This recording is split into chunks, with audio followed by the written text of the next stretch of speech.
Mukunda jewellery మొట్టమొదటి factory outlet హనుమకొండలోనే అతిపెద్ద jewellery mart December 14న గొప్ప ప్రారంభం.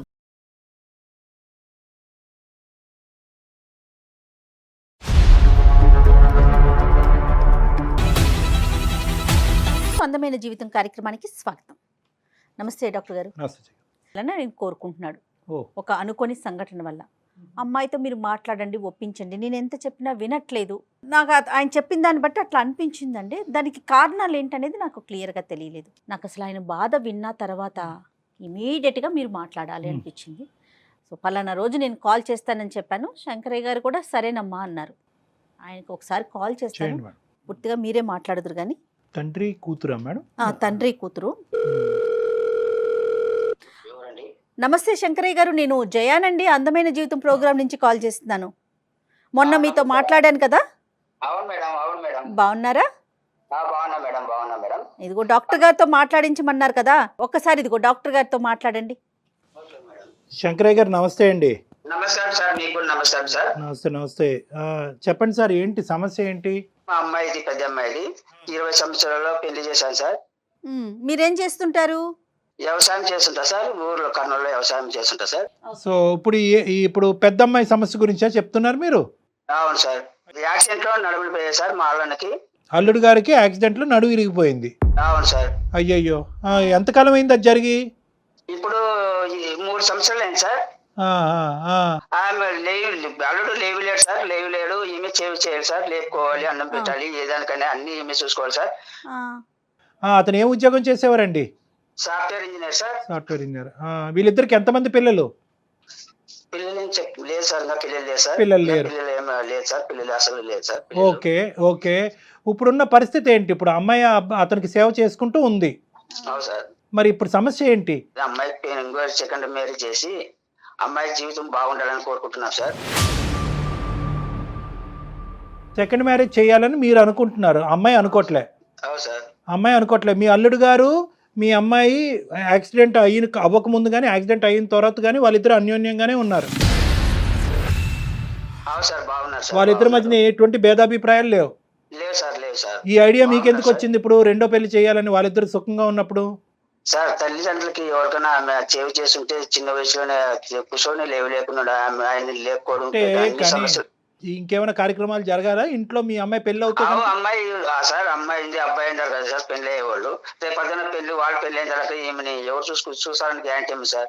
సో మీ ఉద్దేశం ఏంటంటే మీ అమ్మాయికి జీవితం ఇవ్వాలి అనేటటువంటిది ఒకటి, కొత్త జీవితం ఇవ్వాలి అనేది. కానీ వాళ్ళ వరకు మాత్రం బాగానే అడ్జస్ట్ అయిపోతున్నది. ఈ ప్రస్తావన మీ అమ్మాయి దగ్గర తీసుకెళ్ళినప్పుడల్లా మీ అమ్మాయి ఏమంటా ఉంటది? నాకు ఇష్టం లేదు, నాకు ఆయన బాగా చూసుకున్నాడు కదా, ఆయన కావాలి అని అంటారు సార్. ఇప్పుడు మేమేం చేయాలి? మీ అమ్మాయి పెళ్లి చేయాలా? మా అమ్మాయికి మీరు ఒప్పియాలి సార్, ఎట్లా కానీ మీరు దయచేసి. ఉంటదండి, వాళ్ళిద్దరూ ఒక అన్యోన్యంగా ఉంటున్నారు, హ్యాపీగా ఉంటున్నారు, వాళ్ళ భవిష్యత్తు గురించి వాళ్ళు ఆలోచించుకుంటున్నారు. వీళ్ళకి ఏమైనా కొద్దిగా ఆస్తిపాస్తులు అవి ఏమైనా ఉన్నాయా వెనక ముందు? ఉన్నాయి సార్, కొద్దిగా ఉన్నాయి. కాదు సార్, నేను ఏమంటానంటే మా తల్లిదండ్రులకు బాధ్యత ఉంటుంది సార్. మళ్ళీ వాళ్ళు బాధపడుతుంటే చూడలేము కదా సార్. అది కరెక్టే. కానీ బాధను భరించే వ్యక్తి ఎవరు? మీ అమ్మాయి కదా. ఆ అమ్మాయి మా తల్లిదండ్రులు కని వాళ్ళకి మాకు కూడా బాధలు ఉండవా సార్? తను ఇబ్బంది పడినా పర్వాలా, నా భర్తే ముఖ్యం అంటుంది కదండి. ఆమె చెప్తారు మేడం. ఏమనుకుంటున్నామంటే మేడం, మా అమ్మాయి కూడా ఒక దారి అనేది చూపించాలనుకున్నాం మేడం. కరెక్టే, మీ తల్లిదండ్రులుగా మీ ఉద్దేశం కరెక్టే. కానీ నేను ఇంకొక మాట చెప్తాను. శంకరయ్య గారికి ఈ పరిస్థితి జరిగితే కనుక మీ భార్య గారు వెళ్ళి వేరే పెళ్లి చేసుకోవటం అనేటటువంటిది మీరు ఒప్పుకోగలరా? మీ భార్య ఒప్పుకుంటుందా? నేను ఈ ప్రస్తావన తీసుకొచ్చానని ఇంకో విధంగా అనుకోకండి. ఎందుకంటే పెళ్లి అనే బంధానికి ఏంటంటే ఇటువంటి అవరోధాలన్నీ దాటుకుని వెళ్తే, ఇటువంటి త్యాగాలన్నీ చేయడానికి నిర్ణయించుకుంటేనే ఆ పెళ్లి దాని యొక్క ప్రాముఖ్యత, దాని పవిత్రత. సో కాబట్టి అంటే ఇవన్నీ నేను తర్వాత మాట్లాడతానులేండి. కానీ మీ అమ్మాయి అయితే కనుక ఇది తీసి పారేస్తుంది. మీరైతే మాత్రం ఏమంటున్నారంటే మీ అమ్మాయిని కన్విన్స్ చేయమని చెప్పి మాకు ఫోన్ చేశారు. మీరు అట్టంగా చేసేసి చెప్పాలి సార్ మా అమ్మాయిని. కొద్ది డెలికేట్ ఇష్యూ జయ గారు. కానీ అమ్మాయి ఎలా రియాక్ట్ అవుతుందో పూర్తిగా తన మనసు మీద ఆధారపడి ఉంటుంది కదా కళ్యాణ్ గారు. ఆ బాండ్ అనేటటువంటిది ఒకటి క్రియేట్ అవుతుంది చూడండి. ఆ బాండ్ అనేటటువంటిది ఈ యాక్సిడెంట్ ముందు ఒక 50% ఉంటే యాక్సిడెంట్ అయిన తర్వాత 100% అవుతుంది. ఇప్పుడు యూజువల్గా మనం ఎలా అనుకుంటాం అంటే బయట నుంచి చూసేటటువంటి, ఇప్పుడు అతను తల్లిదండ్రుల పాయింట్ ఆఫ్ వ్యూలో అతను ఆలోచిస్తున్నాడు. మీరు నేను అసలు మామూలుగా కామన్ పీపుల్గా మనం ఎలా అనుకుంటాం, ఇదేంటి చిన్న వయసులో ఈ అమ్మాయి ఈ అవుటి అతనితో ఏంటి, ఆ అమ్మాయి భవిష్యత్తు త్యాగం చేయడం ఇంపార్టెంటే అన్నట్టు మనం అనుకుంటాం. కానీ అక్కడ కాన్సెప్ట్ ఎలా ఉంటుందంటే, ఒకప్పుడు అది ఒక డెలికేటు ప్రాబ్లమాటిక్ ఆ టాక్సిక్ రిలేషన్షిప్ అనుకోండి, మరి నీకు దన్నారా బాబు ఇప్పుడు సుఖం లేదు, ఇప్పుడు అసలు సుఖం లేదు నీతో అని చెప్పి వెళ్ళిపోయి ఉండేది. కానీ ఇక్కడ ఏంటంటే బాధ్యత పెరిగింది ఆ అమ్మాయికి. సో ఆ యాంగిల్లో ఒకసారి మాట్లాడి చూద్దాం. 2 కాన్సెప్ట్స్ మేడం. ఒక జీవితం పోయాలి అని అనుకునే ఒక తండ్రి, తల్లిదండ్రులు, ఒక కొత్త జీవితం పోయాలనేటటువంటి కూతురు జీవితం ఇలా అవ్వకూడదనే తపన, భర్త బాధ్యత నాది కాకపోతే ఎవరు అని ఆలోచించేటటువంటి ఒక భార్య, ఈ రెండింటి సంఘర్షణ మనం ఈరోజు ఇచ్చేయాలి. తప్పకుండా అండి. మరి శంకరయ్య గారు మీరు పాపను లైన్లో తీసుకుంటారా, లేకపోతే నేను కాన్ఫరెన్స్లోకి తీసుకోనా? మేడం గారు మీరు మాట్లాడినమ్మా, నేను మాట్లాడినా సరే, మీరు మాట్లాడి లేవులో నేను ఇంటుంటాను, మాట్లాడతాను. అట్లానే అట్లానే. సరే సరే సరే. పెద్ద ఆయన ఏం అనలేకపోతున్నావు.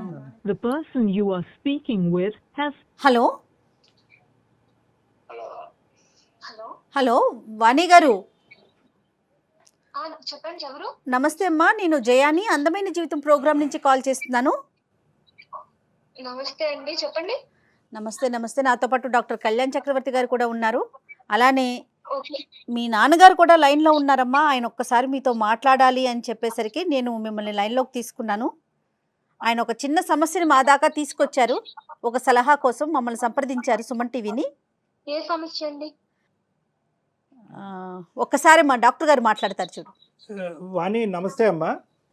నమస్తే అండి, చెప్పండి. ఇప్పుడు ఏంటంటే నాన్నగారు ఎలా చెప్పాలో నాకు అర్థం కావట్లేదు. అంటే ఒక తండ్రిగా అతను నిన్ను చూసే కోణము వర్సెస్ నువ్వు నీ జీవితాన్ని చూసుకునే కోణము, ఈ రెండిట్ల మధ్యన జరిగినటువంటి ఒక చిన్న సంఘర్షణ. అతను ఏమంటారంటే, మా అల్లుడు గారు చాలా మంచివారు, చాలా గొప్ప పెళ్ళి, కానీ దురదృష్టం కొద్దీ ఒక సంఘటన జరిగింది. అతను అవిటివాడు అయ్యాడు, మంచాన పడ్డాడు. సేవ చేసేటటువంటి భారం అంతా కూడా చిన్న వయసులో ఉన్న ఆడపిల్ల మోస్తుంది. ఇది చూసి మేము తరుక్కుపోతున్నాము, చూడలేకపోతున్నాము. ఆ అమ్మాయికి ఒక భవిష్యత్తుని ఇవ్వాలి అని అనుకుంటున్నాము. కాబట్టి ఆ అమ్మాయిని పెళ్ళి అనే ప్రస్తావన తీసుకొస్తే ఆ అమ్మాయి అంగీకరించట్లేదు. మీ ద్వారా ఆ ప్రస్తావన తీసుకొచ్చి ఆ అమ్మాయిని అంగీకరింపచేసేటటువంటి విధంగా హెల్ప్ చేయండి అని అన్నారు. అవునండి, అంటే మీకు మొత్తం చెప్పారా నాన్నగారు? ఏమో అంటే నాన్నగారు పెద్ద వయసు, ప్లస్ ఏంటంటే ఫోన్లో అంత ఇదిగా మాట్లాడలేకపోతున్నారు. సో పూర్తిగా వివరాలు అయితే చెప్పలేకపోయారమ్మా. అవును అవును. అసలు నీ మళ్ళీ ఆలోచన పెళ్ళేంటండి? నాకు ఆల్రెడీ పెళ్ళైంది కదండి.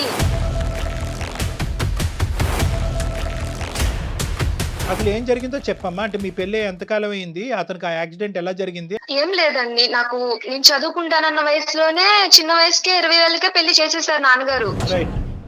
మంచాడు, బాగా చూసుకుంటాడు అన్ని చెప్పారు. సరే నచ్చ చెప్పారు.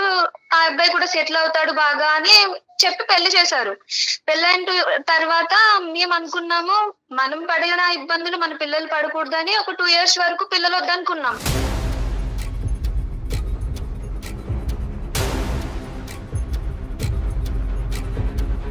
మేమంటూ కొంచెం ఫినాన్షియల్ గా సెటిల్ అయిన తర్వాత పిల్లల్ని కందాం ప్లాన్ చేసుకుందామని. మేబీ ఇంకా త్వరగానే మేము సెటిల్ అయ్యాము. 2 years లో బాగా సంపాదించుకున్నాము. అంతా వెల్ సెటిల్డ్ హోమ్ తీసుకున్నాము, కార్ తీసుకున్నాము. మనకు ఇప్పుడు పిల్లల్ని చూసుకునే పొజిషన్ వచ్చింది అని ప్లాన్ చేసుకుందామని హనీమూన్ ప్లాన్ చేసుకున్నాం. అన్ఎక్స్పెక్టెడ్లీ సో మేము వెళ్ళిన టైం బాగాలేదు, నా రాత బాగాలేదు, మొత్తానికి యాక్సిడెంట్ అయ్యింది.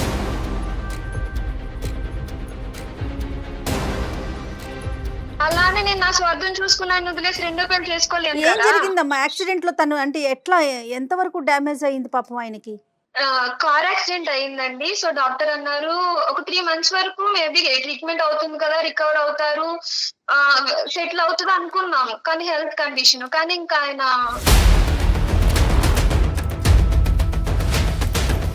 అంటే ఇప్పుడు ప్రస్తుతం ఎలా ఉన్నారమ్మా? మంచం మీద ఉన్నారా? అతని పని అతను చేసుకుంటారా? యూరినరీ అండ్ మోషన్ రిఫ్లెక్సెస్ చేసుకోవట్లేదండి. పని అతను చేసుకోవట్లేదు. ఇంకా అతను పిల్లలు అనడానికి మీకు వీలు అవ్వదని చెప్పేశారు డాక్టర్స్. పిల్లలు కంటానికి ఓకే అమ్మా. పిల్లలు లేకపోవటం అనేది కావాలంటే మీ ఇద్దరు మనసులు పెద్దవైతే కనుక దత్తతన్న చేసుకోవచ్చు పిల్లల్ని. అది కాదు ఇక్కడ. అతని యొక్క సర్వీస్ ఎవరు చేస్తున్నారు? అతనికి సంబంధించినటువంటి సేవలు ఎవరన్నా మనిషిని పెట్టుకున్నారా? మీరే చేయాలా? యూరిన్ కానీ మోషన్ కానీ బట్టలు స్నానం చేస్తానండి. నా భర్త కదా, నేను బయట వాళ్ళతో ఎందుకు చేయిస్తానండి? ఇప్పుడు పెళ్లిలో ప్రమాణాలకు అర్థమే ఉంది నేను వేరే వాళ్ళతో చేయిస్తే. Right as long as you're happy అమ్మ, నువ్వు హ్యాపీయే కదా. అంటే ఆ పనులు చేయటంలో ప్రస్తుతం అయితే కనుక నీ వయసు బట్టి అవనియండి, నీ ఓపిక బట్టి అవనియండి, మీరేం అలసిపోలేదు కదా. నేనైతే అసలు నాకు నిజం చెప్తున్నాను కదండి, ఆయన ఆ 2 years లో మేము హ్యాపీ సెటిల్ అవ్వాలనుకున్న 2 years లో నన్ను కాలు కింద పెట్టకుండా రాణిలో చూసుకున్నారు. మొత్తం స్ట్రగుల్స్ అన్ని ఆయనే ఫేస్ చేశారు. ఇంత ఇబ్బంది కూడా ఆయన నన్ను ఫేస్ చేయలేదన్నమాట. నేను అయ్యో సెటిల్ కాలేను అని చేసుకున్నాను, ఇన్ని ఇబ్బందులు పడుతున్నాను, మేబీ మా నాన్న చూసిన వాడు తాగుబోతాడు అయ్యుండి ఇలాంటి పొజిషన్ కి వచ్చి ఉంటే నేను వదిలేసి వేరే పెళ్లి చేసుకునేదాన్నేమో. కానీ ఆయన నన్ను రాణిలా చూసుకున్నారు. నా స్వార్థం నేను చూసుకున్నప్పుడు వచ్చాను ఆయనకి కష్టం వచ్చిందని. ఆడది పెళ్లి చేసుకున్నది శారీరక సుఖం కోసమా, పిల్లల కోసమా? పిల్లలంటే వేరే పెంచుకోవచ్చు, బోల్డని పద్ధతులు ఉన్నాయి. ఆయన తోడు కోసం పెళ్లినాటి ప్రమాణాలనే ఇంక మర్చిపోవాలి నేను. ఓకే ఆయన కష్టం వచ్చింది, నేను వదిలేసి వచ్చేయాలి, నా సుఖం నేను చూసుకోవాలి అని వచ్చిమంటారా చెప్పండి? మరి మీ నాన్నగారు ఎందుకు ఇలా ఆలోచిస్తున్నారు? ఇప్పుడు ఒక తండ్రిగా ఆయనకు ఉండే బాధ ఆయనకు ఉంటదండి. నేను ఆయన బాధని తప్పు పట్టట్లేదు. వేరే పెళ్లి చేసుకోమండలో ఆయన బాధ కనబడుతుంది, రేపు అన్న రోజు నన్ను ఎవరు చూసుకుంటారని. కానీ నా భర్తను ఎవరు చూసుకుంటారు? నేను వేరే పెళ్లి చేసుకుని వెళ్ళిపోతే అసలు నేను వేరే పెళ్లి చేసుకునే ఆలోచన కూడా లేదండి. నేను చాలా హ్యాపీగా ఉన్నా నా భర్తతో. అయినా నేను కష్టం అనుకుని చేయట్లేదండి, అది ఇష్టం అనుకుని చేస్తున్నాను. ఇప్పుడు నేను కన్న పిల్లలైనా చిన్నప్పుడు నేను ఎలా చూసుకోవాలి వాళ్ళని, ఇవన్నీ సేవలు చెయ్యాలి కదా. 2 years అయినా 10 years అయినా 20 years అయినా ఎంతకాలం అయినా కూడా అతను సేవ్ చేసుకుంటూ అలా ఉండిపోతానని అంటున్నావు. అతను సేవ చేసుకుంటానే బ్రతుకుతానండి. ఇప్పుడు భర్త లేని ఆడవాళ్ళు చాలా మంది ఉన్నారు.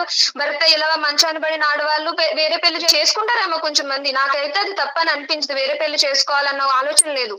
నా భర్తకు సేవ చేసుకోవడం నాకు ఇష్టం. నీతో మాట్లాడుతుంటే అసలు ఎటువంటి స్వార్థం లేకుండా మాట్లాడినటువంటి ఒక గొప్ప స్త్రీని కనిపిస్తున్నావు, వినిపిస్తుంది. నెంబర్ 1. నెంబర్ 2 ఏంటంటే కనుక అసలు ఎక్కడా కూడా నీ గురించి నువ్వు ఆలోచించవు. నీ వయసు చిన్నది. అసలు 10-15 years పాటు ప్రయాణం చేసిన ఒక భర్త గురించి మాట్లాడినటువంటి గొప్పగా మాట్లాడుతున్నావు అంటే కనుక అతను నిన్ను ఎంత గొప్పగా చూసుకున్నాడు ఆ 2 yearsలో. ఎందుకంటే చదువుకోవాల్సినటువంటి దాన్ని చిన్న వయసులోనే నన్ను పెళ్లి చేశారు అంటే కనుక ఎంత కాదనుకున్నా పెళ్లిలోకి డిసప్పాయింట్మెంట్తోనే ఎంటర్ అయ్యావు. కానీ ఆ డిసప్పాయింట్మెంట్ తీసేసి నీకు ఒక కొత్త జీవితాన్ని ఇచ్చి ఈరోజు అతని జీవితాంతం అలా మంచం పడి ఉన్నా కూడా I'm ready to take the burden అని నువ్వు అని అంటున్నావు అంటే కనుక చాలా గ్రేట్ అమ్మా. చాలా గొప్పగా అనిపిస్తుంది, గర్వంగా కూడా అనిపిస్తుంది. నువ్వు వేరే పెళ్లి చేసుకొని అంటారు ఆయన. నేను ఆయన ఉండి చేసుకోనేమో అని ఆయన సూసైడ్ కూడా చేసుకోవడానికి ట్రై చేశారు. కాపాడుకున్నాను కాబట్టి సరిపోయింది. నాకు ఆయన లేకపోతే నేను చచ్చిపోతాను. ఆయన కంటే ముందు నేను చచ్చిపోతాను ఆయన లేకపోతే. శంకరయ్య గారు, మరి ఇప్పుడు పరిస్థితి ఎలా ఉంది? ఇక్కడ మేము మాట్లాడేది ఏంటో నాకు అర్థం కావట్లేదు శంకరయ్య గారు. ఇప్పుడు ఆ అమ్మాయి చాలా స్ట్రాంగ్ గా ఉంది, చాలా గంటపదం మాట్లాడుతుంది. ఆ అమ్మాయి ఏంటంటే వాళ్ళిద్దరి మధ్యన బాండింగ్ బ్రహ్మదేవుడి దిగి వచ్చిన విడదీయలేడు అనే విధంగా మాట్లాడుతుంది. మీరు నేను ఏమాత్రం అవును సార్, మాకు కూడా తల్లిదండ్రులకనే ఒక ప్రేమ అనేది ఉంటది కదా సార్. అమ్మాయిని కూడా మంచిగా చూసుకున్న వానికి ఒకటి మంచిగా వానికి ఇచ్చి మళ్ళీ బాగా జీవితం బాగుండాలని కోరుకుంటాం సార్ మేము కూడా. అంటే ఇప్పుడు ఇతను చెడ్డవాడయ్యాడా? యాక్సిడెంట్ అయిన తర్వాత మీరు ఒక మంచివాడిని తీసుకొస్తానంటున్నారు. మరి ఇప్పుడున్న మీ అల్లుడిని మంచివాడనే కదా ఇంతకు ముందు పెళ్లి చేశారు. యాక్సిడెంట్ అయిన తర్వాత చెడ్డవాడయ్యాడా? సార్ పోయినంత కాలం సేవ్ చేసుకుంటా ఎన్నాళ్ళు ఉంటారు సార్ ఆయనకి. అవునండి, ఒకసారి కన్యాదానం చేసిన తర్వాత పూర్తి బాధ్యత భర్తది. ఆయన నాకు తండ్రి తల్లి అన్ని. నేను ఆయన వదిలైతే రాను, వేరే పెళ్లి చేసుకోను. కావాలంటే వీళ్ళని వదిలేసుకుంటాను. కానీ కాదమ్మా, నేను మీ మంచి కోరికే కదమ్మా చెప్పేది. నేను కూడా నా మంచి కోరిక ఏంటో నాన్నగారు, మొత్తం అన్ని ఆయన నాకు సెటిల్ చేసి పెట్టాడు. నేను బయటికి వెళ్ళి కష్టపడాల్సిన అవసరం లేదు. ఆయన జాబ్ చేస్తున్నారు. ఇప్పుడు ఆయన పని చేయండి మాకు అంత అవసరం. నేను ఆయన సేవ చేసుకుంటాను, ఆయన నన్ను చూసుకుంటాడు. మాకు ఎలాంటి ప్రాబ్లం లేదు. మేము చాలా హ్యాపీగా ఉన్నాం ఇప్పుడైనా. అవునమ్మా, రేపు జరిగే పరిస్థితుల్లో ఏమైనా తారుమారు ఏదైనా పరిస్థితులు జరగడానికి జరిగాయి అప్పుడు ఎవరు చూసుకుంటారమ్మా? ఇప్పుడు మీ తమ్ముడు చూసుకుంటారా, మీ చెల్లెలు చూసుకుంటారా? రేపు జరగడానికి మేము లేకుండా అయిపోతాం అనుకో, అప్పుడు పరిస్థితులు ఎలా ఉంటాయమ్మా? అప్పుడు ఒకసారి ఆలోచన చేసుకోమ్మా నువ్వే. కాదమ్మా, ఎలా ఉన్నాయంటే పొద్దుట ఆఫీస్ కి వెళ్తే సాయంత్రానికి తిరిగి వస్తున్నామో లేదో కూడా తెలియట్లేదు నాన్నగారు. అలాంటిది రేపటి భవిష్యత్తు గురించి ఆలోచించి ప్రస్తుతం ఉన్న మా ఆయన నేనెందుకు వదిలేసి ఇంకొక పెళ్లి చేసుకోవాలి? సుఖంగా సంతోషంగా ఉన్నా. ప్రతి ప్రశ్నకి సమాధానం మీరు ఇంకొకసారి ఇలా పెళ్లి గురించి మాట్లాడేలా అయితే కాల్ చేయొద్దు. నాకు మీతో అమ్మ నాన్న అనే సంబంధం కూడా పెంచుకుంటాను నేను.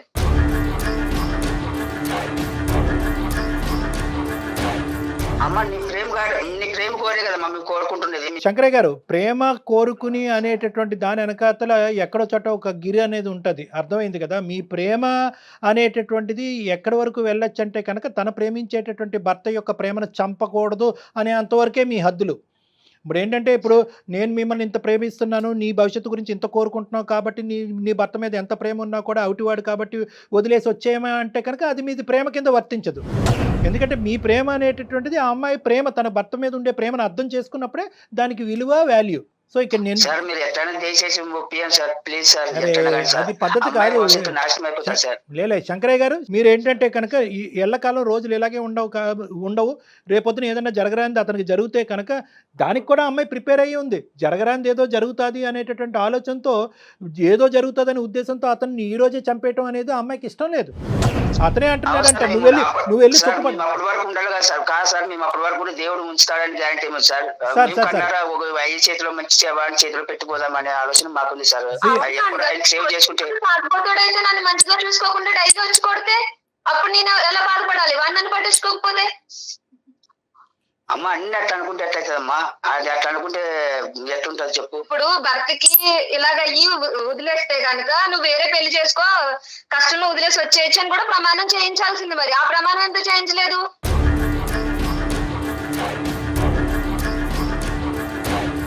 అమ్మ, ఇప్పుడు నువ్వు ఎంతైతే కనుక నీ 2 సంవత్సరాల పాటు ప్రయాణం చేసినటువంటి నీ భర్త గురించి అంత గొప్పగా మాట్లాడి, ఆ ప్రేమ గురించి అంత బలం గురించి అంత మాట్లాడుతున్నావు, 20 సంవత్సరాల పాటు కని పెంచి ఈ స్థాయి వరకు తీసుకొచ్చిన నిన్ను సుఖపడాలి అనే ఆలోచనతో తల్లిదండ్రులు మాట్లాడేటటువంటి ప్రేమతో కూడినటువంటి మాటలు, అభిప్రాయాలు వేరేనమ్మా, అభిప్రాయాలు వేరు. అవును నాన్నగారు, నేను ఇలా బాధపడుతున్నాను, నాకు ఈ కష్టం వచ్చింది, నేను తనకు చేయలేకపోతున్నాను సేవ, మీ ఇష్ట ప్రకారం నాకు పెళ్లి చేయండి అని నేను అతని దగ్గరికి వెళ్ళి నా కష్టాన్ని చెప్పుకుంటే కదా ఆయనకు బాధపడాలి. నేను చాలా సుఖంగా ఉన్నాను, చాలా సంతోషంగా ఉన్నాను, నా భర్త నాతో మాట్లాడితే చాలు, మేము కలిసి నవ్వుకుంటే చాలు, నాకు ఇంకేం అవసరం లేదు, నాకు నా భర్త ఉంటే చాలు అని నేను అంటున్నానండి. నీ సంతోషాన్ని, సుఖాన్ని నువ్వు ఒక విధంగా డిఫైన్ చేస్తున్నావు, ప్రపంచానికి ఒక విధంగా కనిపిస్తుంది. అందులో మీ తల్లిదండ్రులు కూడా ఒక భాగమే. అంటే ఏంటంటే, సేవలు చేసుకుంటూ కింద మీద పడుతూ నీ జీవితం లేకుండా అనేటటువంటి విధంగా ఒకటా ఆలోచించేది.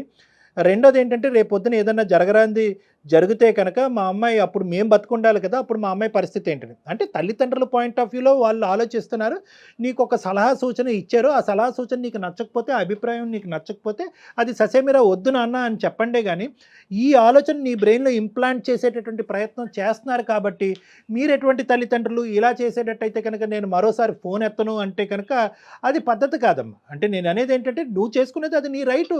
నీ భర్త ఎలా ఉన్నా కూడా నువ్వు హ్యాపీ, నువ్వు నీ భర్త హ్యాపీగా ఉన్నారని అనుకుంటున్నావు, ఆ సేవలోనే నువ్వు దైవ కార్యక్రమాన్ని నువ్వు చూసుకుంటున్నప్పుడు you go ahead, no problem. కానీ దయచేసి ఏ యాంగిల్లో వచ్చి ఏ విధంగా నీ తల్లిదండ్రులు ఒక ప్రేమతో వచ్చి మాట్లాడుతున్నారో వాళ్ళని మొత్తం దయచేసి మిస్అండర్స్టాండ్ చేసుకోవద్దమ్మా. అర్థమైంది కదా? అవును సార్, కానీ నేను ఎప్పుడు నా తల్లిదండ్రులు మిస్ అవుతున్నాను, పెళ్లి చేసుకుని వచ్చాను, నాకు నాన్నని చూడాలని ఉంది, అమ్మని చూడాలని ఉంది, నా పుట్టింటికి వెళ్ళాలని ఉంది అని నాకు ఎప్పుడు అనిపించలేదు. నన్ను అంత బాగా చూసుకున్నారు, వీళ్ళకంటే బాగా చూసుకున్నారు నన్ను ఆయన. అదే నాకు అర్థమవుతుందమ్మా. ఎటొచ్చి ఏంటంటే, ఇప్పుడు నీకేంటంటే నీ భర్త యొక్క మనసు కనిపిస్తుంది, ప్రపంచానికి మీ తల్లిదండ్రులకి ఏంటంటే అక్కడ ఉండేటటువంటి ఫిజికల్ ప్రాబ్లం నువ్వు పడేటటువంటి కష్టం కనిపిస్తుంది. వాళ్ళది తప్పు లేదు, నీది తప్పు లేదు, అర్థమైందా? కానీ at the end of the day నువ్వు ఇంత బలంగా కోరుకుంటున్నావు కాబట్టి నా చావో రేవో నాకు అంతా ఇక్కడే, నా భర్తతోనే అన్నీ, నేను ఏ కార్యక్రమం చేసినా కనుక అందులో కష్టాన్ని చూడట్లేదు, ప్రేమని సంతోషాన్ని చూస్తున్నాను నువ్వు అంటున్నావు. కాబట్టి ప్రపంచం అంతా కూడా ఏకమై నీకు వ్యతిరేకంగా వచ్చినా కూడా నిన్నేమీ చేయలేదు, మార్చలేదమ్మా. శంకరయ్య గారికి ఒక్కసారి చెప్పండి. కళ్యాణ్ గారు, శంకరయ్య గారు సార్ చెప్పండి సార్. దీన్ని ఇక్కడితో ఆపేద్దాం. ఎందుకంటే కనుక ఇప్పుడు ఆ అమ్మాయి అక్కడ భర్తను వదిలేయటం అనేటటువంటిది జరగనటువంటి పని, ఇంకో పెళ్లి జరగటం అనేది డబల్ ఇంపాసిబుల్. మీరు ఆ అమ్మాయి బాగు కోరుకోవటం అనేది, ఆ అమ్మాయికి కూడా అది బాగు అని అనిపిస్తే కనుక మీరు బాగు కోరుకోవడం, ఆ అమ్మాయికి అది బాగు అనిపించట్లేదు, ఆ అమ్మాయికి అది నరకం అనిపిస్తుంది. మూడో అంశం చెప్తాను వినండి. ఆ అమ్మాయి మీ అల్లుడు గారిని వదిలేసి రావటం అనేది జరగదు. ఇంకో పెళ్ళి అంటారా, అది మీరు కల్లో కూడా ఊహించుకోవద్దు. మీరు ఇది రబ్బర్ బ్యాండ్ లాగా ఇలా సాగ తీసుకుంటూ పోతే రబ్బర్ బ్యాండ్ కూడా తెగుతుంది, మీ ఇద్దరి మధ్యన బంధం తెగిపోయే అవకాశం ఉంది. ఆ అమ్మాయి అంది ఇంకో ప్రస్తావన మళ్ళీ ఇంకోసారి ఈ ప్రస్తావన తీసుకొచ్చావంటే కనుక నీ ఫోనే ఎత్తను, నాకు అమ్మ నాన్న లేరు, నా భర్తే చాలు అనేటటువంటి పదాలు ఆ అమ్మాయి వాడుతుంది. అంటే దాన్ని బట్టి ఏంటంటే మీకు ఇచ్చేటటువంటి గౌరవం తగ్గించడం, మీ మీద ప్రేమ చంపించుకోవటం కాదు, కానీ ప్రేమ అనుకుంటూనే వచ్చి మీరు వాళ్ళ ప్రేమని ఇచ్చేస్తున్నారనేటటువంటి బాధతో ఎక్కడ ఆ అమ్మాయి బ్రెయిన్ వాష్ అయిపోయి రేపొద్దున ఆ భర్త దగ్గర నుంచి దూరం అయిపోద్ది అనే అభద్రతలో ఆ అమ్మాయి ఉంది. కాబట్టి ఈరోజు మీ పరిధిలో మీరు ఉండండి, నాకు నచ్చినటువంటి పని నా చేత బలవంతంగా చేయకండి అని చెప్పి 1కి 100 సార్లు ఆ అమ్మాయి చెప్తుంది. కాబట్టి ఈ ప్రస్తావన ఇక్కడతో వదిలేసేయండి. దయచేసి మీరు అర్థం చేసుకోండి. మీరు ఇదేంటంటే సరే సార్, మా అమ్మాయి మా అబ్బాయిని చిన్న అమ్మాయి అబ్బాయిని చూసుకొని ఉంటాంలే సార్, ఎట్లా ఏం చేస్తాం సార్, మళ్ళీ అమ్మాయి ఒప్పుకోకపోతే సార్. సరే సార్, అంతే ఎవరి ఇష్టం వాళ్ళది సార్. పిల్లలు కనగాలని కానీ వాళ్ళ భవిష్యత్తుని కానీ వాళ్ళ జాతకాలను కానీ మనం రాయలేం కదా. సో ఇక్కడ ఏంటంటే ఆ అమ్మాయి అది కోరుకుంటుంది, దాంట్లోనే ఆ సంతోషాన్ని చూసుకుంటుంది. So beat. ఇంకా మీ అమ్మాయి వచ్చి తలనెత్తి నోరు బాతుకుని నాన్న నా జీవితం ఇలా అయిపోయిందంటే కనుక అప్పుడు వేరే విషయం. ఇప్పుడు మీరు కీడించి మేలించాలన్నట్టుగా రేపొద్దున్న ఏదన్నా జరిగితే అంటున్నారు కదా, జరిగినప్పుడు చూద్దాం.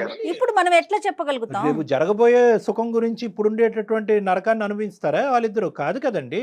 ఇప్పుడు నరకాన్ని అనుభవించమంటారా విడిపోయి? అది కరెక్ట్ కాదు. సో రేపు పొద్దున ఏదైనా సమస్య వస్తే కనుక అప్పుడు సంగతి అప్పుడు చూద్దాం. అర్థమైంది కదా? రైట్ అమ్మా, థ్యాంక్ యూ సో మచ్ వాణి. కానీ ఆ అమ్మాయి చిన్న వయసు అయినా ఎంత స్ట్రాంగ్ గా మాట్లాడుతుంది కళ్యాణి గారు. అంటే అదే నేను చెప్తున్నానమ్మా, ఆ అమ్మాయికి హ్యాట్స్ ఆఫ్. ఇందాక చెప్పినట్టుగా ఏంటంటే పెళ్లిలో ఉండే పవిత్రతని చాలా చిన్న వయసులో అర్థం చేసుకుంది. ఇష్టం లేకుండా కష్టమైనా కూడా పెళ్లిలోకి ఎంటర్ అయిన తర్వాత పెళ్లి యొక్క విలువ, అంటే పెళ్లి యొక్క పవిత్రత, పెళ్లి యొక్క వాల్యూ అది మేడం. అంటే ఏంటంటే there is a bonding and relationship. అది ఒకటి. నేను కోరుకునేది ఏంటంటే ఈరోజు తండ్రిగా అతను ప్రార్థన చేయాలన్నా మన సుమన్ టీవీ అనేది అంత మంచి వ్యక్తికి కలకాలం ఒక మంచి జీవితం రావాలని కోరుకోవాలి. ఇదే ఓర్పు, ఓపిక, సహనం జీవితాంతం ఉండాలి. ఎందుకంటే చిన్న వయసులో ఉండే సహనం, ఓపిక రేపొద్దున పెద్ద వయసు వచ్చిన తర్వాత ఉంటుందా ఉండదా అనేది మనకు తెలీదు. అయినా కానీ ఉండేటట్టుగానే ఆ అమ్మాయి ఒక మాట తీరు, పద్ధతి, వ్యవహారం అనిపిస్తుంది. కాబట్టి ఖచ్చితంగా వాళ్ళిద్దరి జీవితాలకి మంచి ఆయుష్ పోస్తాడు భగవంతుని ప్రార్థిస్తున్నాం. తప్పకుండా అండి. Thank you so much Kalyan గారు. నమస్తే అండి. నమస్తే. సుమన్ టీవీలో మీ పర్సనల్ అండ్ బిజినెస్ ప్రమోషన్స్ కోసం కింది నెంబర్కి కాంటాక్ట్ చేయండి.